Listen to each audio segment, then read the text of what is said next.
Ich war mit der Kawasaki Ninja ZX4 Doppel R ordentlich unterwegs. Einmal rüber ins schöne Erzgebirge, dort den Erzgebirgskamm von Osten nach Westen durchquert und dann wieder zurück nach Gießen. 1500 Kilometer intensives Testen der kleinsten, waschechten Vierzylinder-Supersportler von Kawasaki. Mein Review zur ZX4 Doppel R. Viel Spaß bei diesem Video. Ja, Kawasaki Ninja ZX4 Doppel R. Ich fange mal so an, als Kawasaki vor ungefähr einem Jahr dieses Motorrad aus dem Nichts heraus angekündigt hat, in einer Zeit, wo eigentlich markenübergreifend alle 600er Supersportler oder fast alle eingestellt worden sind. Ja, das war schon so ein bisschen wie so ein Aprilscherz, kam einem das vor. Aber ich sitze auf diesem Motorrad ungefähr ein Jahr später. Ich habe wirklich mich so sehr darauf gefreut, auf dieses Bike, weil mir einfach alle anderen Supersportler, die ich bisher so gefahren bin, egal ob es jetzt eine 600er ist oder auch eine 1000er, eigentlich zu krass für die Straße waren.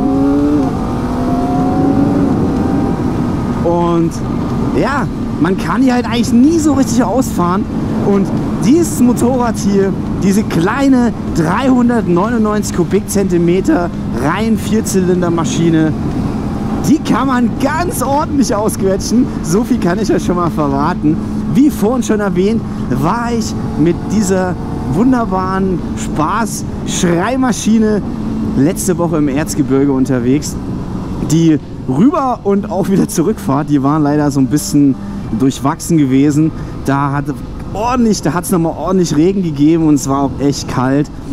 Aber zumindest der Ostersamstag, der war ja wahnsinnig tolles Wetter schon. Ihr seid sicherlich auch, oder viele von euch sind sicherlich auch schon Motorrad gefahren an diesem Tag. War eigentlich so der erste richtig schöne, warme Tag. Ja, und dass es heute natürlich zum Samstag nach Ostern auch schon wieder so ist, freut mich umso mehr, weil ich dann noch ganz entspannt hier dieses Video aufnehmen kann für euch und euch einfach ein bisschen was zu diesem wunderbaren Motorrad erzählen kann. 399 Kubikzentimeter, rein Vierzylinder. Damit ist dieses Motorrad das kleinste und auch das einzige auf dem Markt aktuell existierende Vierzylinder-Bike in dieser Größenordnung. Und ich könnte mir gut vorstellen, dass der eine oder andere Hersteller da noch nachziehen wird, weil für mich ist das einfach das perfekte Bike hier für die Straße. Es ist wunderbar leicht, 189 Kilogramm bei 15 Liter Tankvolumen hier. Also die kann man so wunderbar leicht bewegen. Und ja, der Motor, ihr hört sicherlich schon, der schreit einen hier permanent von unten an, wenn man es will. Und man muss ihn auch immer so ein bisschen hochdrehen lassen. Denn natürlich haben diese, ja, diese 4 kleinen Zylinder hier, diese 399 Kubikzentimeter, ja, natürlich nicht das wahnsinnige Drehmoment. Das liegt hier bei 39 Newtonmeter, maximales Drehmoment, so gibt es Kawasaki an, bei 13.000 Umdrehungen. Das heißt, ihr müsst hier ein bisschen drehen, aber ihr könnt halt den ersten, zweiten und auch dritten Gang doch schon ganz ordentlich ausdrehen, ohne dass ihr hier ständig völlig drüber seid. Und das ist halt das Geile, dass ihr einfach dieses Bike, dieses Motorrad kann man einfach richtig fahren, wie man einfach eine Supersportler bewegen möchte, die eben mal richtig schreien lassen. Und ja, das kann sie einfach wahnsinnig gut. Ihr habt hier 77 PS an Leistung, was dieser 399 Kubikzentimeter Motor leistet, laut Kawasaki. Und die erhöhen sich nochmal auf 80 PS hier, wenn ihr ein bisschen schneller unterwegs seid. Dann wird hier vorne durch diese beiden durch den Lufteinlass vorne, durch diese beiden Kanäle nochmal über ein Ram-Air-System hier ein bisschen mehr Luft in den Motor befördert, sodass die Leistung dann dementsprechend nochmal um 3 PS ansteigt. ob man das oder inwiefern man das jetzt merkt, ich kann ehrlich gesagt nicht sagen, dass ich das jetzt sonderlich gemerkt habe, diese 3 PS. Aber wahrscheinlich ist es messbar irgendwie und ja, nur es sei eben erwähnt.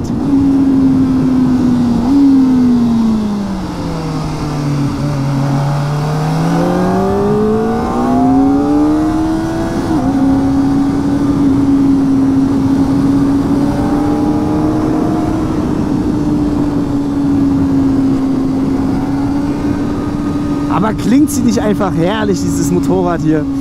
Schon eben ab 6.000, 8.000 Umdrehungen, wo die Leistung so langsam losgeht, noch gut handelbar ist, auch eben für Anfänger, durchaus für A2-Einsteiger, durchaus ein wunderbar fahrbares Bike, weil sie eben gerade in diesem unteren und mittleren Drehzahlbereich nicht überfordert und da nur moderat Leistung zur Verfügung stellt und dadurch ist sie herrlich fahrbar. Dieser seidenweiche Vierzylinder-Motor, der hier auch eben im unteren Drehzahlbereich nicht anfängt rumzuruckeln. Man kann ja auch ganz entspannt im 5. Gang mit 40 hier durch so eine Ortschaft fahren. Da ist ja auch echt leise. Und wenn man jetzt ans Gas geht, ist es natürlich eher verhalten. Deswegen schalten wir noch mal ein kleines Stück runter.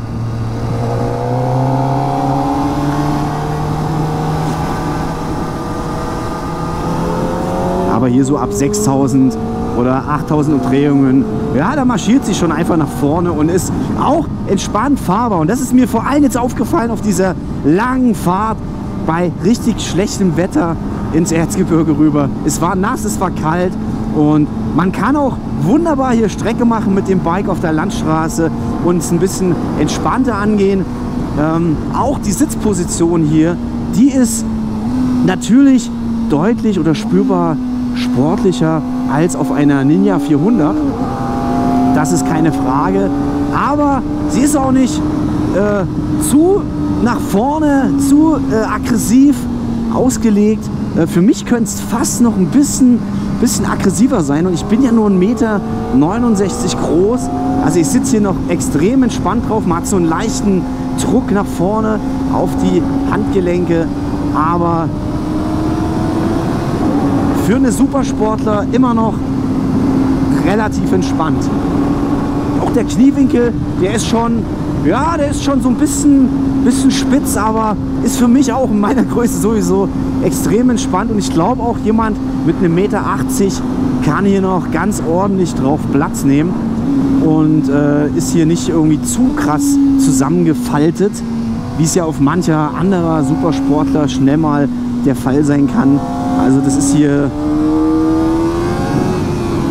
das macht so Laune, ey. Wie die hier einfach schreit.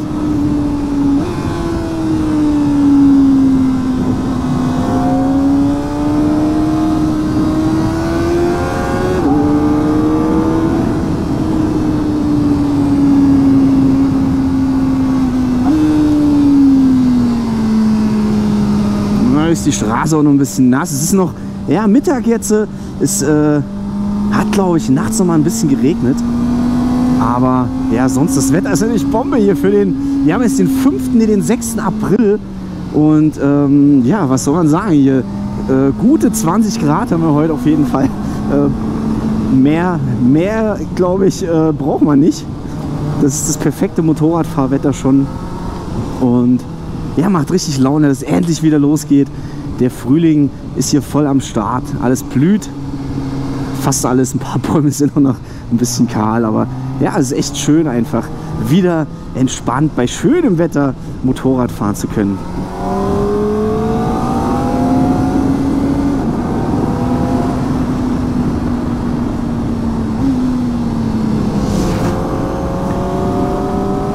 Ihr habt es vielleicht schon gemerkt, hier ist auch standesgemäß ein Quickshifter und auch ein Blipper verbaut. Der funktioniert sowas von seidenweich und wunderbar in jeder Situation. Es ist ein Träumchen und gehört natürlich auch hier an so eine Supersportler. Es gibt da eine kleine Einschränkung. Ich hatte am Anfang ab und zu das Problem, vor allem beim Blippern, beim Runterschalten, dass irgendwie ich das Gefühl hatte, der Gang geht nicht rein. Und das ist aber so ein Stück weit baulicher Natur hier. Ich blende euch das mal ein. Ihr habt hier genau diese Steuerstange vom Quickshifter. Die läuft exakt neben dem Schalthebel entlang. Und da stand ich einfach am Anfang mit dem Fuß beim Runterschalten so leicht drauf, habe das gar nicht so richtig mitgekriegt. Und dann drückt man gegen die Stange und hat das Gefühl, der Gang geht nicht rein, geht nicht runter. Bis mir dann irgendwann aufgefallen ist, dass das eben einfach an dieser Stange liegt. Also wenn man das auf dem Schirm hat und den Fuß dann einfach ein bisschen leicht nach außen dreht, dann ja, funktioniert der wunderbar. Also da gibt es gar nichts auszusetzen. Aber falls ihr das Motorrad Probe fahrt, was ihr unbedingt tun solltet, dann wundert euch nicht, wenn ihr da irgendwie Probleme haben solltet beim Schalten, dass das mal nicht geht. Das liegt dann einfach an dieser Stange, dass ihr da ja, mit dem Fuß irgendwie anstoßt. Also drauf achten, das ist so ein ganz kleiner Kritikpunkt. Wie gesagt, wenn man es dann einmal weiß, ist es kein Problem und das Ding arbeitet hier herrlich.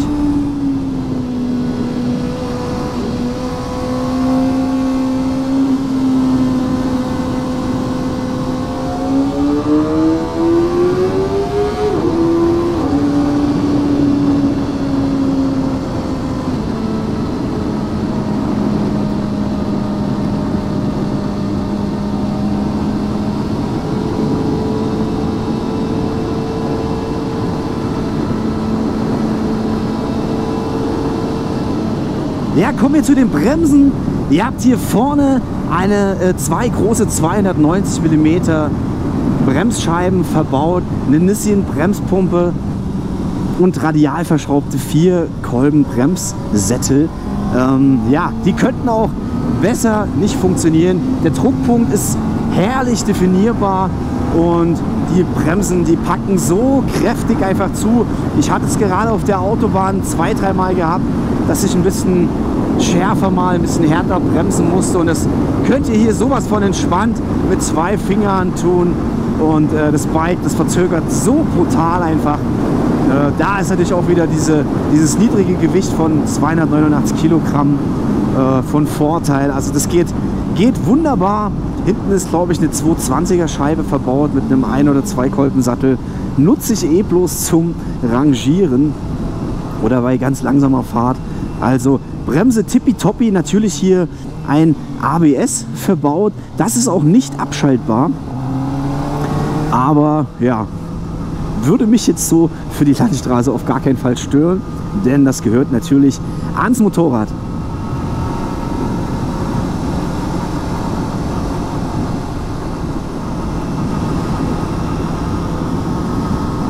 Ihr habt natürlich den Brems- und auch den Kupplungshebel hier einstellbar in der Entfernung in mehreren Stufen. Mittlerweile auch Standard an einem Motorrad in dieser Preisklasse.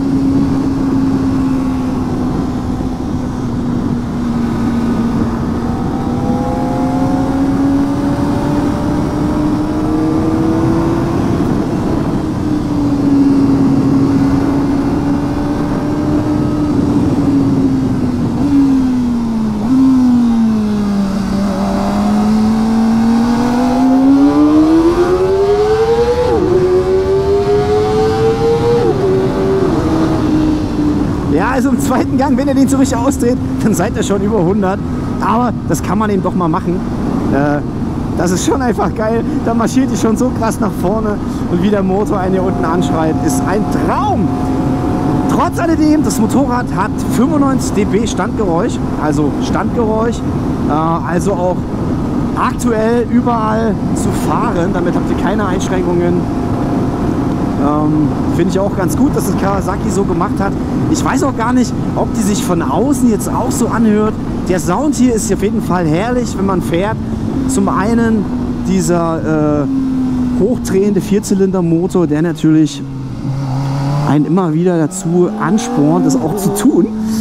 Aber auch wenn ihr hier blippert oder auch so ein bisschen im niedrigeren Drehzahlbereich dann mit dem Quickshifter durchschaltet, dann habt ihr so ein herrliches Röhren hier. Das ist, klingt auch richtig gut und erinnert mich verdammt an die ZX10 Doppel R. Die hat es auch wunderbar gemacht.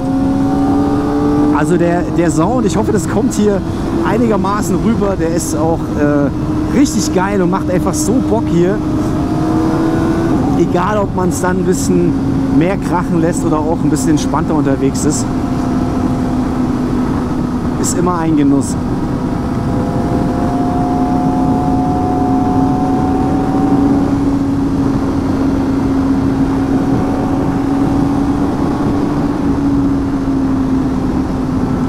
Das Fahrwerk ist eher etwas komfortabler abgestimmt hier für eine Supersportler.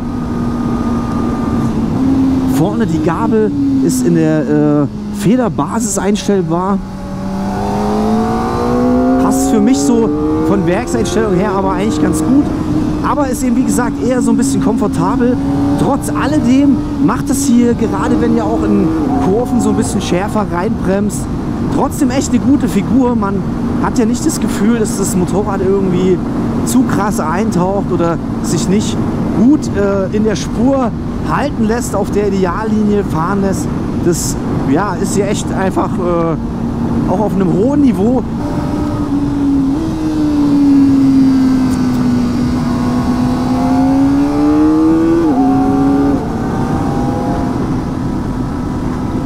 Das Federbein hinten ist übernommen aus der ZX10 Doppel R. Das performt auch richtig gut hier, wenn man angast, wie man einfach die Straße, den Reifen, alles spürt und ist voll einstellbar in Druckstufe und Zugstufe und auch in der Federvorspannung.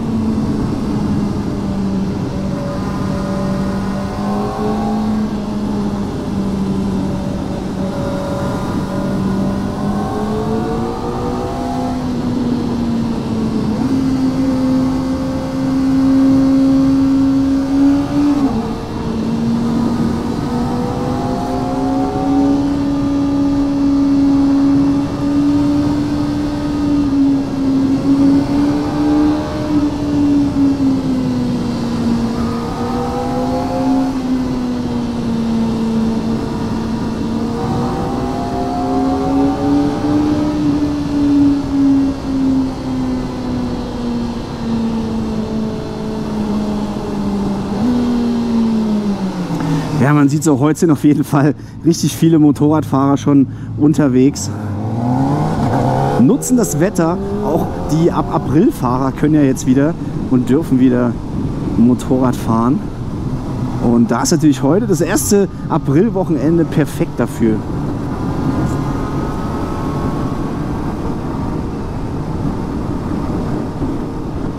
Ihr habt hier eine Voll-LED-Beleuchtung, vorne Doppelscheinwerfer, die Blinkers sind in die Verkleidung integriert und auch das Rücklicht Ninja-typisch sieht das auch alles aus. Gefällt mir richtig gut. Die Optik hier, da hätte ich mir vielleicht gewünscht, dass sie sich noch ein bisschen mehr von der Ninja 400 abhebt. So auf dem ersten Blick sehen die beiden Motorräder echt sehr, sehr zum Verwechseln ähnlich aus. Auch gerade hier in diesem KRT-Design, was ich irgendwie immer wieder cool finde. Aber ich würde mir eigentlich auch mal noch eine andere Option wünschen. Irgendwas, keine Ahnung, was ganz anderes. Das gibt es ja auch schon relativ lange so. Wie gesagt, es sieht irgendwie cool aus. Es ist auch sofort zu erkennen. Aber wenn es noch eine zweite Farboption gäbe, die sich ein bisschen abhebt, würde ich es gut finden. Und wenn man hier aber ein bisschen genauer hinschaut und ich zeige euch, ich blende euch mal ein paar Sachen ein hier oder wir halten vielleicht einfach mal kurz hier an und wir gehen mal um das Motorrad drumherum, dann kann ich euch das noch ein bisschen besser zeigen. Wenn man nämlich genauer hinschaut, dann sind hier doch eine Menge Sachen dran an der Verkleidung, die dann eben doch sich abheben von der Ninja 400 und die auch echt cool aussehen. Wir gehen einmal kurz drum rum, also vorne die Maske ganz Ninja-typisch, wie sie einfach ja, aussieht, wie auch die Z400, wie auch die Ninja 400 aussieht. Hier ist der Einlasskanal für den Ram Air. Das ist auch was es unterscheidet von der Ninja 400. Und dann habt ihr hier so Sachen wie diese Lufteinlässe hier.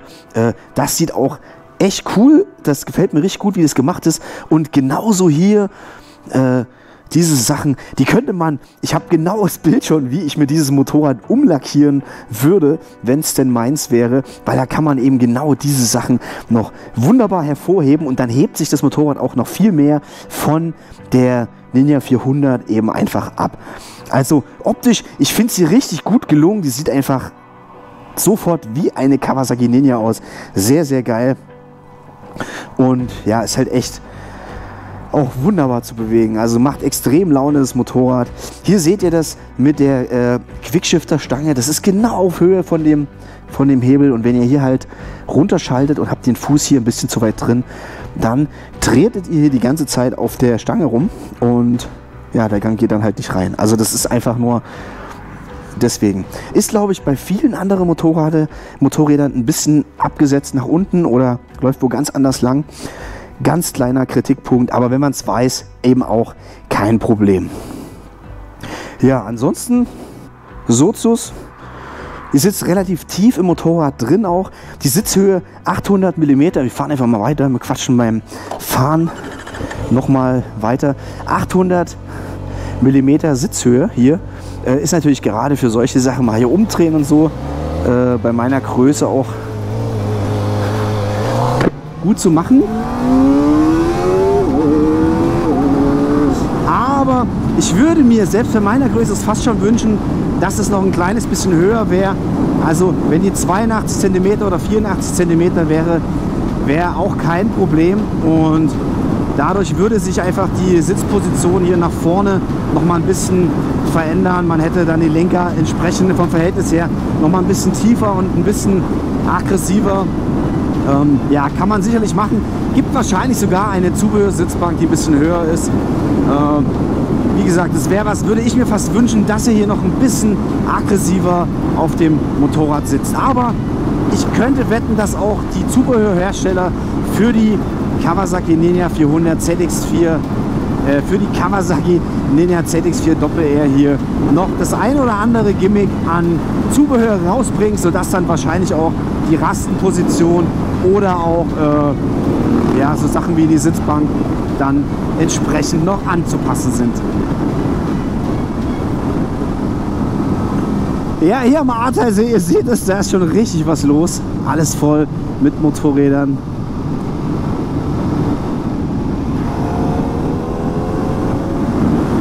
Ja, der Windschutz hier, der ist, ihr sitzt relativ nah, selbst ich in meiner kleinen Größe, sitzt relativ nah am Windschild dran. Und auch gerade auf der Autobahn, als ich das Topspeed-Video gemacht habe, man muss sich schon sehr, sehr, sehr, sehr hier zusammenfalten, hier vorne, dass man eben in diesem Windschutz, in dem Windschatten vom Windschild sitzt. Das ist eigentlich kaum möglich. Die Abrisskante ist eigentlich genau auf dem Helm drauf. Ich weiß nicht, ob es da dann vielleicht noch ein bisschen ein anders geformtes oder ein bisschen ein höheres Windschild auch geben wird im Zubehör. Ich meine, mich als Naked-Bike-Fahrer stört es jetzt nicht weiter, aber ich wollte es nur einfach erwähnen. Es ist einfach, ja, eher so ein optisches Ding. So richtig viel Windschutz habt ihr hier tatsächlich nicht. Vor allem im Kopfbereich.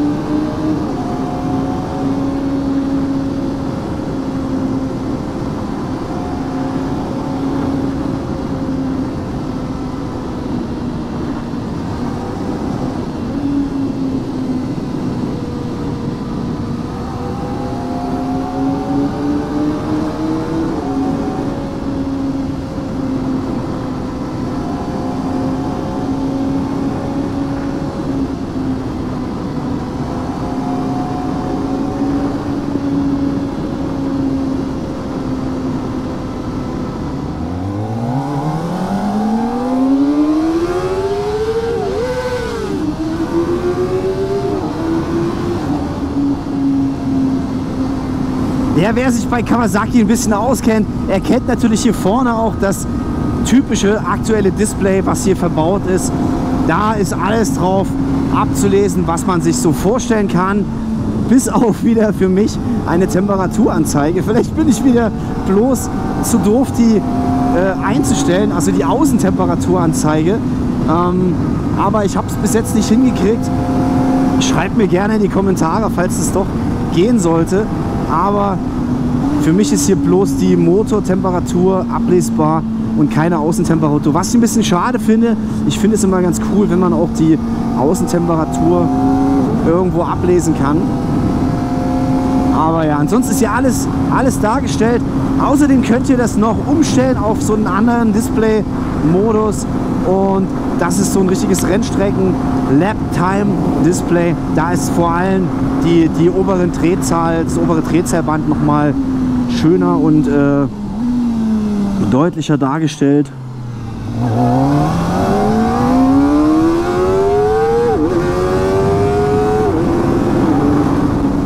Und außerdem habt ihr hier eben auch nochmal einen Knopf, um die Rundenzeiten dann zu tappen. Blende ich euch mal einfach jetzt hier ein. Und für mich ist das so, fürs normale Fahren sieht es irgendwie ganz cool aus, aber ihr seht da auch keine Reichweite direkt so. Da blinkt dann irgendwann nur die Tankanzeige. Das ist sowas, was ich immer ganz gerne, gerade wenn ich längere Strecken fahre, auf dem Schirm habe. Deswegen bin ich weitestgehend mit dem normalen Display hier gefahren. Es ist natürlich auch noch in weiß einstellbar.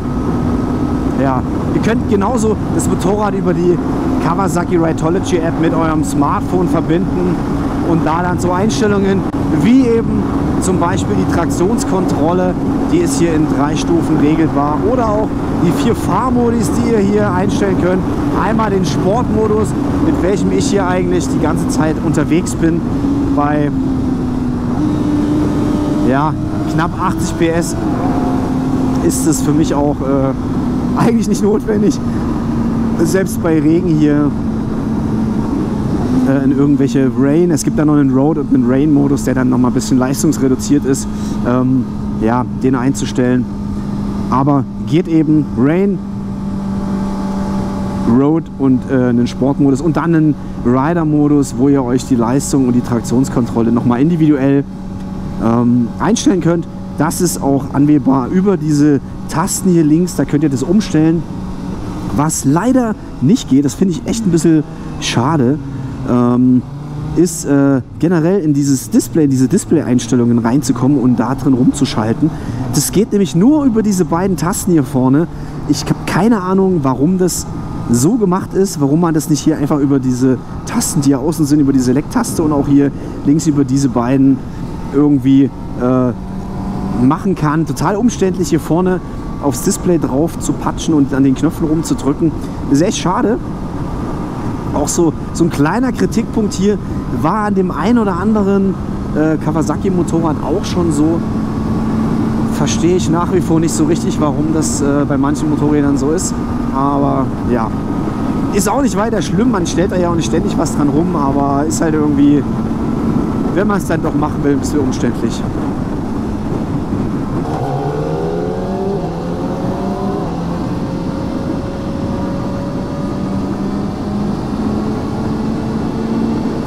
Was mir hier an der ZX4 Doppel-R auch ein bisschen fehlt, ist irgendwie eine USB-Dose.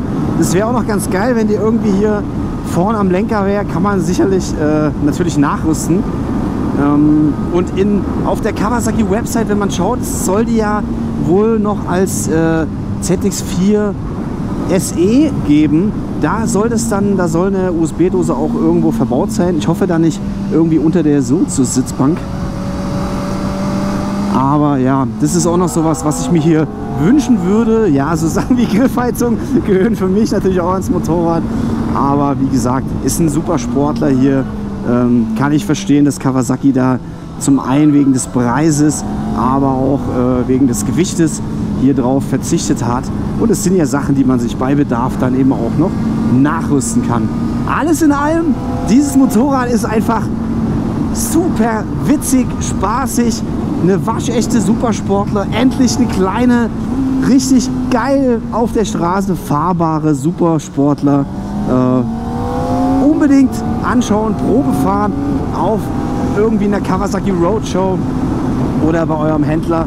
Macht das unbedingt, wenn ihr euch für ein A2-Motorrad interessiert oder auch für eine Straßen-Supersportler, die nicht nur auf der Rennstrecke bewegt werden, soll. Ich kann mir vorstellen, dass das Bike auf der Rennstrecke auch Spaß macht, vor allem auf kleineren Tracks, die nicht zu schnell sind. Da ist sie auf jeden Fall sicherlich auch echt geil zu bewegen. Aber bei schnellen Strecken wahrscheinlich kommt man da an seine Grenze hier, weil dann doch die Leistung fehlt gegenüber einer 600er oder auch einer 1000er. Aber für die Straße wirklich perfekt. Ja, und ich glaube, das soll es auch soweit gewesen sein. Ich hoffe, das Video hat euch gefallen. Wie immer, schreibt mir was in die Kommentare rein. Fragen, wenn ihr noch Fragen habt, auch natürlich da rein. Ansonsten einen Daumen nach oben, abonniert den Kanal und wir sehen uns wieder im nächsten Video. Bis dann, macht's gut. Ciao, ciao.